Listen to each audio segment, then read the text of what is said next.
Hey guys, and welcome back to a new accumulation zone trade recap. Today we will be recapping the price action that we saw today during the London session starting from 2 a.m. until 5 a.m. New York local time.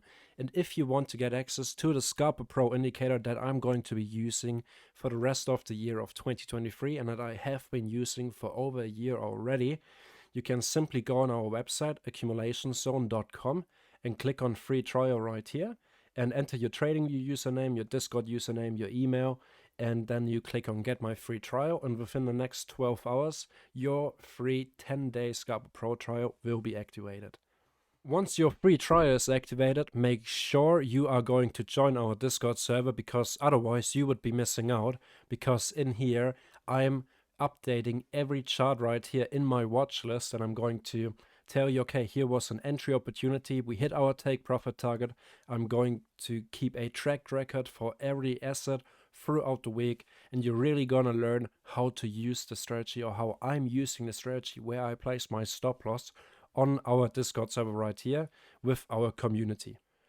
Alright guys, now it's time to get started with our trade recap. So we're gonna get started with the Dow Jones Industrial Average Index. And if you want to know how to set up your indicators to look exactly like it does right here on my screen right now, there's a link in the description box below that brings you to my video. It's called My Trading Strategy for 2023. And there the whole setup is going to be explained, and also in the description box below you will find a Google Sheet where all the settings for every specific indicator is shown. I won't do this in every trade recap. So let's get started. We started off in the London Killzone at 2 a.m. New York local time. That's really important that your time zone is set to New York right here. We had a bearish engulfing candle, a close below the VWAP, and the Scalper Pro was colored bearish.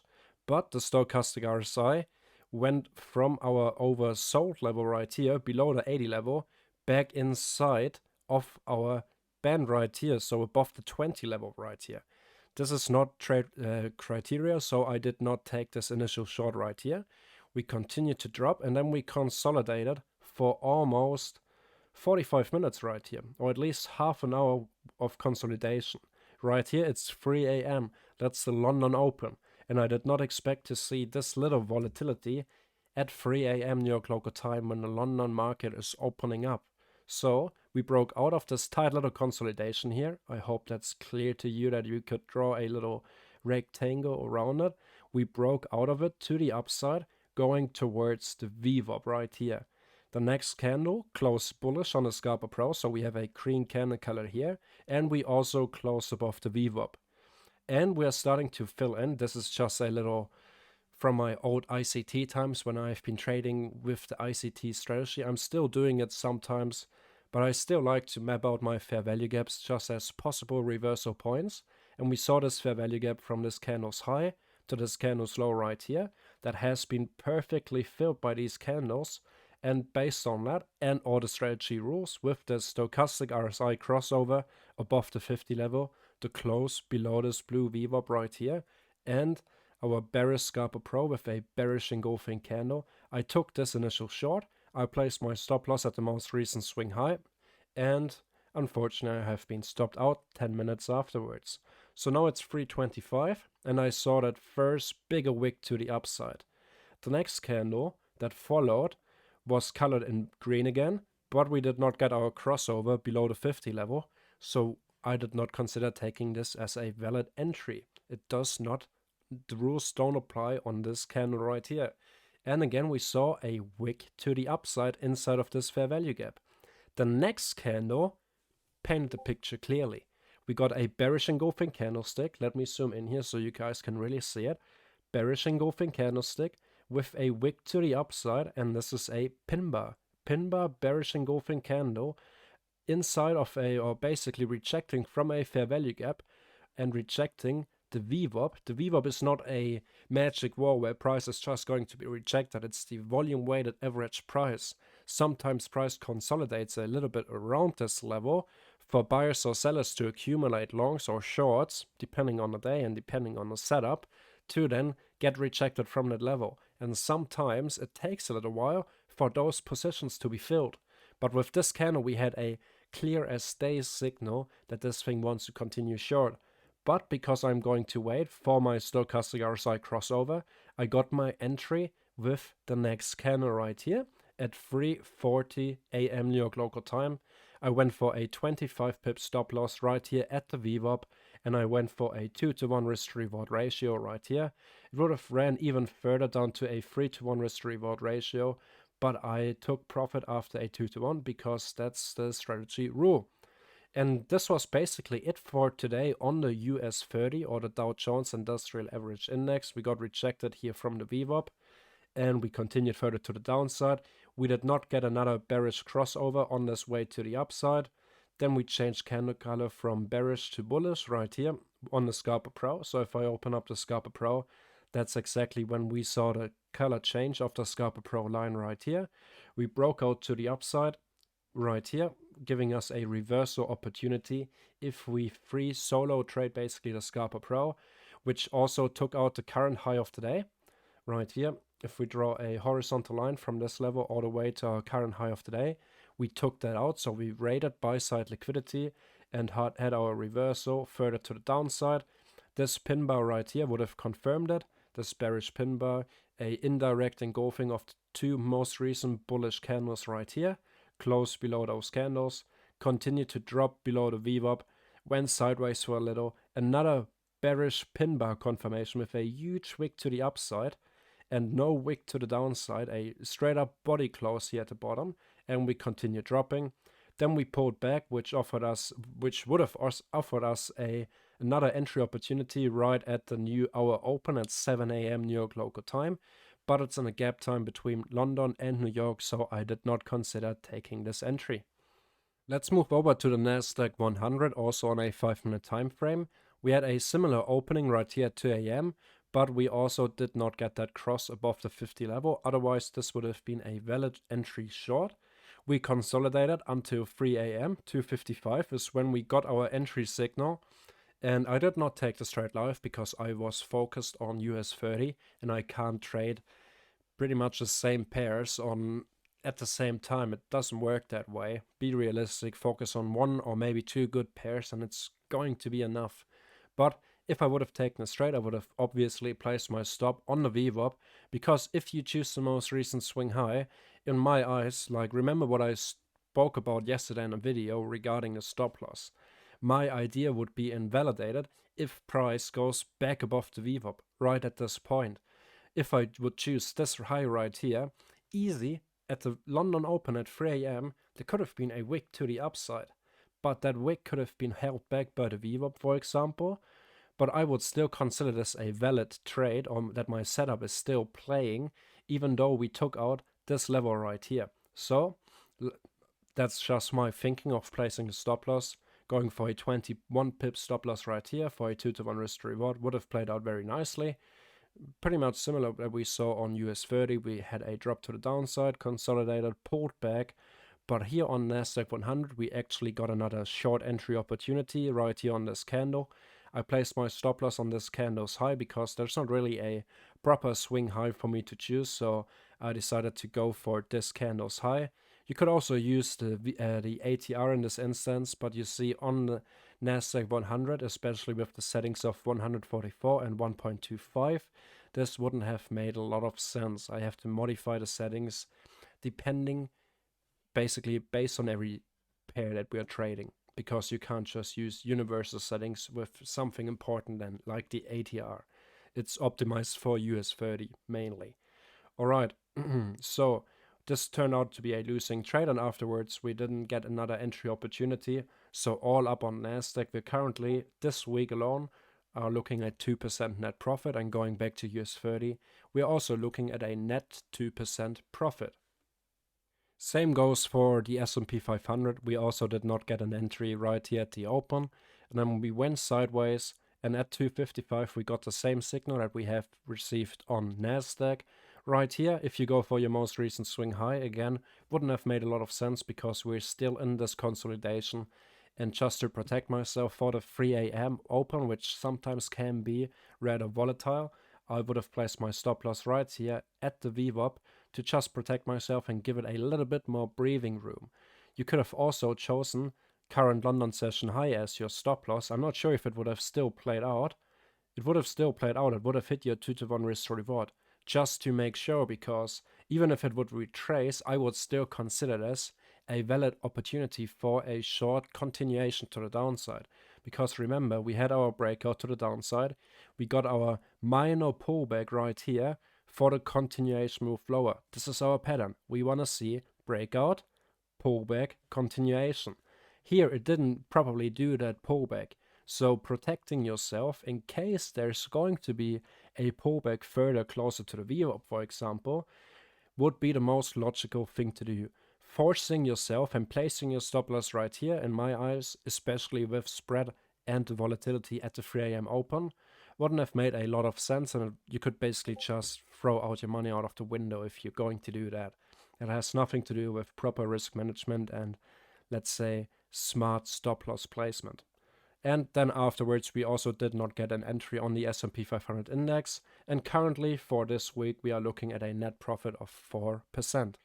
We basically had the same setup on the RUS2000 index as well. I'm just going to get through all the US indices. Here we currently look at 6% net profit. We had 3 trades this week and 3 winning trades. I also placed my stop loss here at the VWAP. Of course, here as well, you could have chosen the current session's high, the ATR, if you modify the ATR specifically for the RUS2000 cash. But in this case, we also did not get another entry opportunity. On this candle right here, we got our crossover on this bullish candle color based on a Scalper Pro, so no entry criteria for us. And that was basically it for the RUS2000.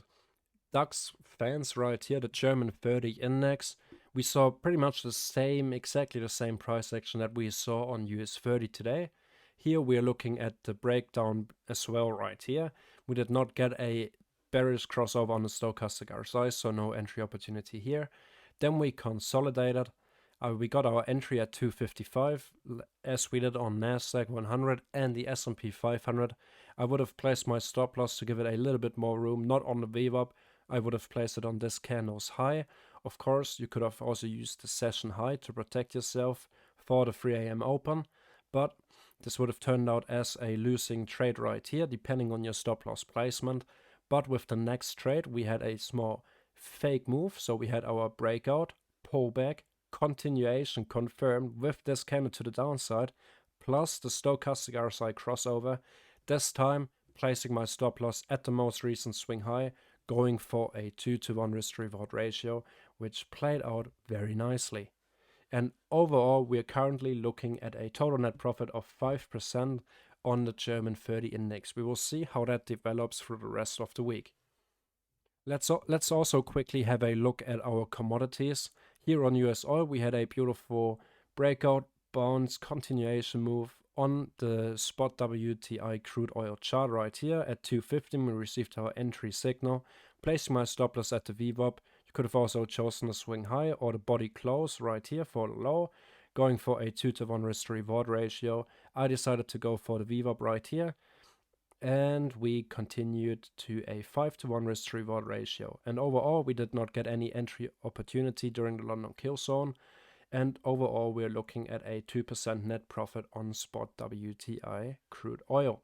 If we head over to our other commodity that we are looking at, for the purpose of those backtesting and data gathering, we are looking at gold right here. We had a beautiful entry opportunity at 2 a.m., the only entry opportunity exactly at 2 a.m. so far, placing my stop loss right here at the swing high. According to the body closes, I deemed it as enough. You could have also, of course, went for the swing high. That's pretty much up to you and your backtesting and what you feel comfortable with. So yeah, that's just my input on it. And we had another small pullback, but we eventually continued to hit our take profit right here for a 2-to-1 risk to reward ratio right there. And we would have received another entry right here on this candle, actually already on this candle. So let me redraw that right here. Entry on this candle at the close of this candle. So we would have been up here.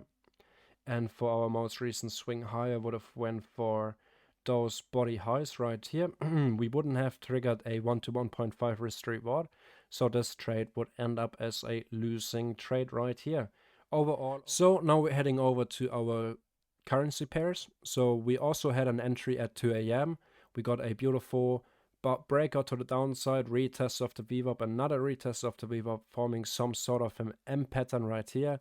Bearish engulfing candle with almost no wick to the downside, with our stochastic RSI crossover. Stop loss placed at the VWAP for a quick 2-to-1 risk to reward trade here on the Australian US dollar. But that basically was it for the rest of the session. We had 1, 2, 3 more losing trades until the end of the session, ending up with a total net profit for this week on the Australian dollar, US dollar, with 1% net profit. Heading over to the Euro US dollar, we did not see any entry opportunities up until pretty much the end of the session. We already hit our 1 to 1.5 risk to reward, but so far we are still waiting for our break even. Now, since we hit the 1 to 1.5 risk to reward, we moved our stop loss down to break even. So it's either going to be a break even trade or a winning trade right here. And currently the stats on the Euro US dollar chart is that we are running with a net profit of 3%. So for the last asset that we are going to look at today, we are going to be looking at the British pound US dollar. Currently we are running with a total net profit of plus 4%. We also received our entry at 2 a.m. with the stop being placed at the VWAP right here. Of course, you could have also went for the most recent swing high, but a 8.2 pip stop loss at the 2 a.m. open felt like enough for me, because we crossed over below the 50 level, but the K line right here went above it, so making this a valid signal according to the indicator. So I placed my stop loss at the VWAP. That's just my personal preference. I would have been fine if this trade would have hit stop loss, but since the stochastic RSI is very close getting to the oversold area right here, I didn't want to extend my stop loss. Naturally here, now we have a 14 pip stop loss, meaning this thing has to drop by 28 pips. So I just went for the stop loss at the VWAP. That's why I like having a little bit of breathing room for my stop loss placement. The other next entry opportunity could have been a beautiful bounce off the VWAP with this stochastic RSI crossover, but we have been taken out by the next bullish engulfing candle right here, making this a losing trade. We went back above the VWAP, had our bearish crossover right here on this candle, but we still were above the VWAP, and we had a bullish Scalper Pro colored candle, just waiting for the next candle to basically take us home below the VWAP, bearish engulfing candle, and a close below the VWAP, placing my stop loss for a 13 pip stop loss target. I did not want to go all the way to the high of those wicks for the exact same reason I did not go for the high right here with this trade. But also going for this most recent swing high for a 10 pip stop loss didn't feel quite right, so I went for half, basically meeting myself halfway in the discussion of where am I going to place my stop loss. So I decided to go for this swing high right here, this candle's high, and it hit a 2-to-1 risk to reward ratio. And afterwards we also had news on the calendar. We had UK PMI news, after which we received this massive pump to the upside from where the current low of the day we took out, the London session low right here, took it out, and we immediately reversed. We formed some sort of a little flag pattern right here that we broke out of to the upside. So right now overall we're looking at a total net profit of plus 4% on the British pound US dollar. So my advice now would be to get your Scalper Pro free trial and go into replay mode, do some backtesting, play around with the stop loss, because that's really important for you to get a feeling of, because on every asset the volatility is going to be different, and it just gives you a lot more of, way more freedom to be able to freely place your stop loss depending on 1 or 2 or 3 options really. I've got one community member who is strictly testing it using the ATR settings I handed out, I think 2 weeks ago, and he's, after 2 weeks, I think he is looking at a total net profit of 13%, which is great by only risking 0.5% per trade. But I like to go a little bit more freestyle with a strategy that already strictly dictates your entry. But that's the point. because the strategy already dictates where you have to put your entry, I like to give myself 2 or 3 options of where I'm going to place my stop loss, which would be the smartest placement. So that's all I have to say for today. We're basically done going through our watch list right here. All up, we had a profitable London session. Now we will see how New York performs. Alright guys, take care and thank you really much for watching this video. If you did enjoy it, make sure to give it a like and to subscribe to my YouTube channel. Until next time, take care and trade safe.